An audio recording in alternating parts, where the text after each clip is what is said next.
আসসালামু আলাইকুম, কেমন আছেন সবাই? আশা করি সবাই ভালো আছেন। আলহামদুলিল্লাহ আমি ভালো আছি।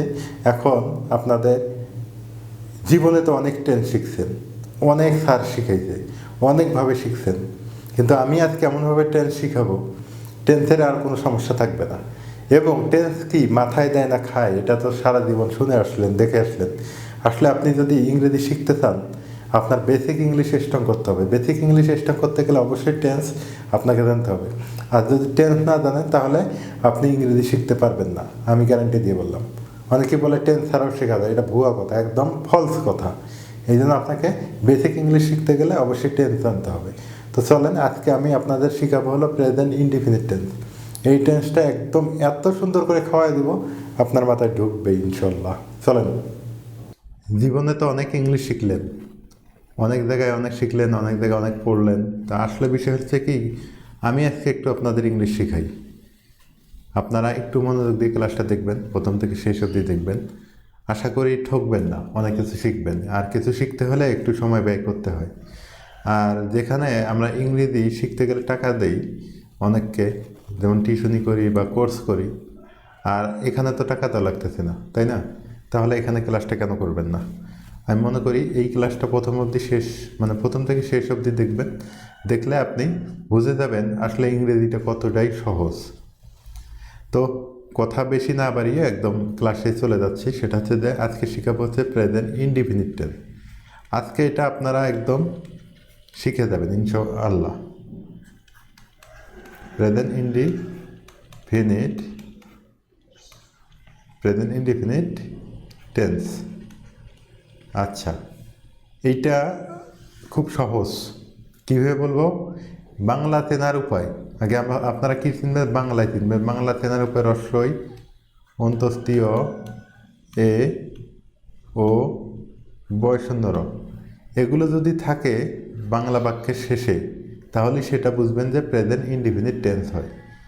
যেমন আমি যদি এখানে বলি যে আমি আমি বাড়ি যাই, আমি কোথায় যাই? বাড়ি যাই।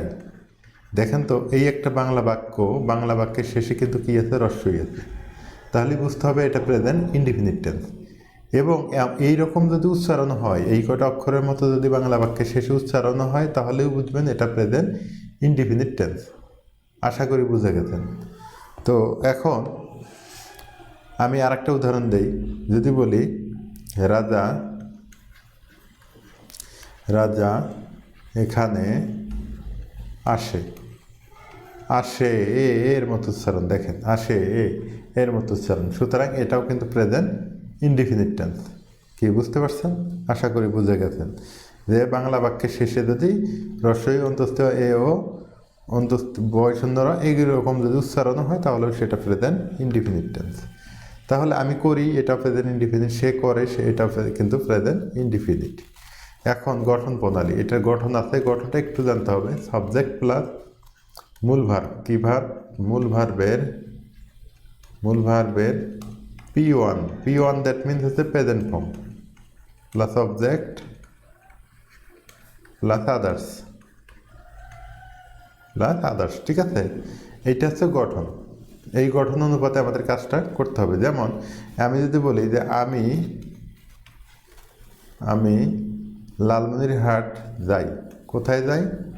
লালমনিরহাট যাই। আচ্ছা, লালমনিরহাট একটা জায়গার নাম, আমাদের লালমনিরহাট জেলা, সেই জেলার নাম বললাম আমি। তো যাই, রস্বই আছে শেষে, দেখেন এটা কিন্তু প্রেজেন্ট ইনডিফিনিট টেন্স। তাহলে প্রথমে সাবজেক্ট নিতে হবে। এখানে বলছে যে সাবজেক্ট নিতে হবে, তাহলে সাবজেক্টটা কি? আই। তারপর বলছে যে মূল ভার্বের P1 that means present form. এখন মূল ভাব কোনটা? এইটা না এইটা, তাই না? কোনো টেনশন নাই, মূল ভাব শেষেরটা। মূল ভাব কোনটা? শেষে যেটা থাকে সেটি মূল ভাব। তাহলে দেওয়ার ইংলিশ কি? গো। আর গোর সাথে অবশ্যই টু দিবেন, এটা প্রিপোজিশন, এইটুকু মাথায় রাখবেন। আর এখন অত কিছু মাথায় রাখার দরকার নেই, গোর সাথে টু দিবেন, পরে এটা বুঝাই দেবো অন্য কোনো ক্লাসে টু কেন আসলো। তারপর হচ্ছে লাল মনির কি হাট। কি বুঝতে পারছেন? I go to Lalmonirhat. আশা করি আপনারা বুঝে গেছেন এটা।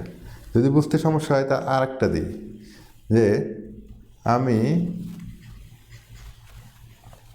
আমি লন্ডন যাই, লন্ডন যাই। আমার হাতের লেখা চাঙ্গা, তাই না? ফানি করলাম, হাতের লেখা ততটা ভালো না। আচ্ছা যাই হোক, আমির ইংলিশ কি আই, যাওয়ার ইংলিশ কি গো, শেষেরটা দিব আমরা সবসময়। তার সাথে একটা কি টু, তার পাশে যেটা থাকবে সেটা লিখবো। London, London. কি প্রেজেন্ট ইনডিফিনিট টেন্স কি চিনতে খুব কঠিন হয়ে গেল? বাংলায় চিনলেন রস্বই দিয়ে অন্তস্থি হয়ে যায়, তাহলে ইংলিশে চিনবো কীভাবে? সাবজেক্ট দেখবেন, মূলভাবে প্রেজেন্ট ফর্ম দেখবেন, অবজেক্ট দেখবেন। তাও বোঝেন নাই? একটা, দুইটা, তিনটে দেখবেন, প্রথম থেকে তিনটে গুনবেন, গোনার পরে যেটা থাকবে সেটা বাড়তি অংশ, তাহলে বুঝতে হবে সেটা প্রেজেন্ট ইনডিফিনিট টেন্স। আশা করি আজকে আপনারা এটা বুঝে গেছেন, আর না বোঝার কিছুই নেই এখানে। তো এখন আরেকটা বিষয় হচ্ছে প্রেজেন্ট ইনডিফিনিট টেন্সের আরেকটা জিনিস আছে, সেটা হলো যে সাবজেক্টটা যদি থার্ড পারসন সিঙ্গুলার হয়। এখন পার্সন তো আপনারা চেনেন না অনেকেই, পার্সনের একটা ক্লাস করাইছি আমি, দেখেন প্লে লিস্টে আছে, অথবা এই ভিডিওর আইকনে দেখেন উপরে আই বাটন আছে, ওইটা দেখে নেবেন, তাহলে পার্সন বুঝতে পারবেন। তো সাবজেক্টটা যদি মনে করেন যে এখানে যে রাধাটা হচ্ছে থার্ড পারসন সিঙ্গুলার। এখন এইরকম যদি থাকে, মূলভাবে শেষে এস বাই এস যোগ করতে হবে এখানে। হ্যাঁ, কোথায় এস আর কোথায় ইএস এটা একটু লিখে দেওয়া দরকার। ও সিএইচ ইএক্স এক্স এক্স, এগুলোতে ইএস, আর এগুলো না থাকলে এস বসে। কী বসে? এস বসে, বুঝতে পারছেন? এগুলো থাকলে কী বসাতে হবে? ইএস, আর এগুলো না থাকলে এস বসাতে হবে। আচ্ছা, এখন একটা উদাহরণ দিই। যেমন এখানে যদি বলি রাজা, রাজা লালমনিরহাট যায়, লাল মনির হাট যায়, রাজা লালমনিরহাট যায়। এখন রাজার ইংলিশ কী করতে হবে? রাজা, ঠিক আছে। এখন যাওয়ার ইংলিশ কী নিতে হবে? গো। যাওয়ার ইংলিশ হচ্ছে গো, কিন্তু লালমনিরহাট, লালমনিরহাট আমরা দিই টু লালমনিরহাট, লালমনিরহাট। আচ্ছা, এখন দেখেন তো রাজা কোন person? Third person singular number. এখন এই যে মূল ভাবটা যাচ্ছে, মূল ভাবের সাথে এস বাই এস যুক্ত করতে হবে, কারণ এটা হলো ও, এটা কি ও, দেখেন ও থাকলে কি হয়? ইএস, আমরা এখান দেবো গোয়েস। রাজা গোয়েস টু লালমনিরহাট, রাজা গোয়েস টু লালমনিরহাট। কি আমরা বুঝতে পারছি? এখন ইংলিশে, বাংলায় তো আমরা এটা দেখে চিনছি, ইংলিশে কীভাবে চিনবে? এটা প্রেজেন্ট ইনডিফিনিট টেন্স, সাবজেক্ট আছে, মূল ভাব প্রেজেন্ট ফর্ম আছে, প্রেজেন্ট, তারপরে অবজেক্ট আছে। কি বুঝতে পারছেন? এখন অনেকে বলতেছে মূল ভাবের প্রেজেন্ট ফর্মটা কী, আবার এইটাই তো বুঝি না। আচ্ছা, মূল ভাবের এইরকম আপনারা বইয়ে দেখবেন গো, ওয়েন্ট, তারপর কি দেওয়া আছে? গান, গো অ্যান্ড গান, এরকম করে দেওয়া আছে না বইয়ে? এটা হলো প্রেজেন্ট ফর্ম, এটা হলো পাস্ট ফর্ম, এটা পাস্ট পার্টিসিপল ফর্ম। আপনার গ্রামের বইয়ে দেওয়া আছে, আপনারা এখন থেকে পড়ে নেবেন। যেমন কাম, কেম, কাম,